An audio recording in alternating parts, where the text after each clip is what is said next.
സിബി സാറിനെ പറ്റി പറയുമ്പോൾ ഏറ്റവും ആദ്യം വരുന്നൊരു ഹാപ്പി മൊമെന്റ് എന്താ? തീർച്ചയായിട്ടും എനിക്ക് വളരെ സന്തോഷമുണ്ട്. നമ്മുടെ പ്രിയങ്കരനായ സിബിയെ കുറിച്ച് ഇനി ഞാൻ അധികം പറയേണ്ട കാര്യമില്ല. നമുക്ക് നാട്ടുകാർക്കും നിങ്ങൾക്ക് എല്ലാവർക്കും ടെക്നീഷ്യൻസിന് എല്ലാവർക്കും വളരെ വളരെ വളരെ വേണ്ടപ്പെട്ട ഒരു സംവിധായകനാണ്.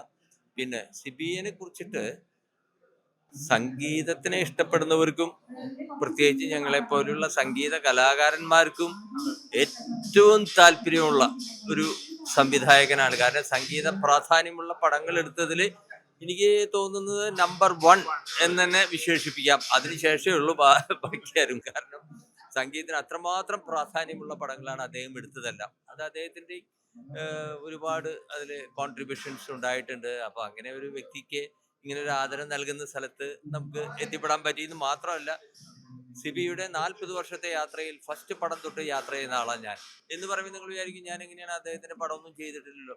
ഞാൻ അദ്ദേഹത്തിന്റെ പടം ചെയ്ത് വളരെ വൈകിയാണ്.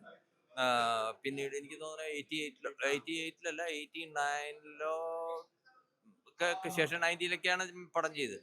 പക്ഷെ അദ്ദേഹത്തിന്റെ ആദ്യത്തെ പടത്തിൽ ഞാൻ ഉണ്ടായിരുന്നു എന്നുള്ളത്, ഞാനൊരു വയലിനിസ്റ്റ് ആയിട്ട് അദ്ദേഹത്തിന്റെ പടത്തിന്റെ റീ റെക്കോർഡിങ്ങിൽ ഞാൻ പ്രവർത്തിച്ചു. ഞാൻ അപ്പോൾ ഒരു പടം ചെയ്ത് കഴിഞ്ഞതിന് ശേഷമാണ് കാതോട് കാതോരം.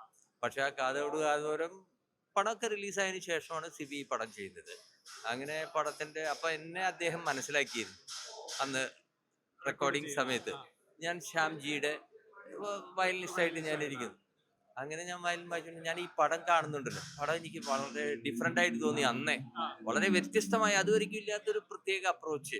അപ്പൊ ഞാനിത് ഇങ്ങനെ ഇഷ്ടപ്പെടുന്ന അദ്ദേഹത്തിന് മനസ്സിലായി. അദ്ദേഹം എൻ്റെ അടുത്ത് വന്നിട്ട് ചോദിച്ചു എങ്ങനെയുണ്ടെന്നൊക്കെ ചോദിച്ചു. ആ അഭിപ്രായം പറഞ്ഞൊക്കെ ഇപ്പൊ ഓർമ്മ വരികയാണ്.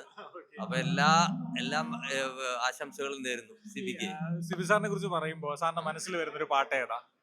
ഈ സിബിനെ കുറിച്ച് പറയുമ്പോൾ ഒരുപാട് പാട്ടുകൾ വരും. എന്റെ പാട്ട് എന്ന് പറയുമ്പോൾ എനിക്ക് വേറെ ഒന്നുമില്ല, രാപ്പാടി കഴിഞ്ഞു എന്നുള്ളൊരു പാട്ട് മതി.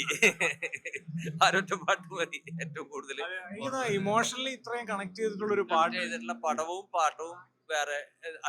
അടുത്ത കാലത്ത് സമീപകാലത്ത് അത്രമാത്രം ഹൃദയം സ്പർശിച്ച ഒരു പാട്ടാണ് എന്റെയും കേൾവിക്കാരുടെയും. Happy Peanut Butter, a healthy source of protein.